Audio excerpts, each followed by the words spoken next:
আলহামদুলিল্লাহ আলহামদুলিল্লাহ। কিছুদিন আগে আপনারা দেখেছিলেন যে 1 জুলাই জঙ্গি শান্তা ফারজানা আপুর গায়ে হাত তুলে। কেন?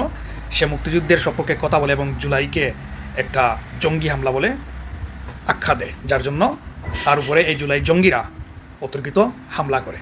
আজকে একই কাজ করতে গিয়েছিল এই জুলাই জঙ্গিটা, কিন্তু উপস্থিত জনতা তাকে গণহারে বাদাম দেন এবং এই শান্তা ফারজানা আপু একটানা এই জঙ্গিকে 15 মিনিট ধরে নিজের খায়েশ মিটিয়ে ইচ্ছে মতো তাকে বাদাম দেন।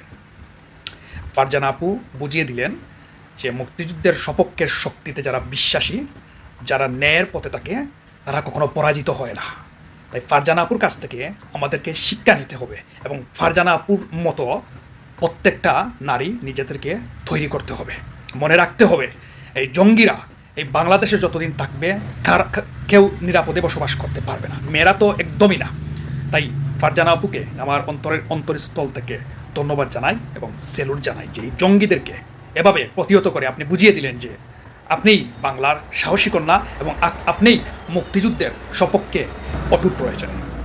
ধন্যবাদ। জয় বাংলা, জয় বঙ্গবন্ধু।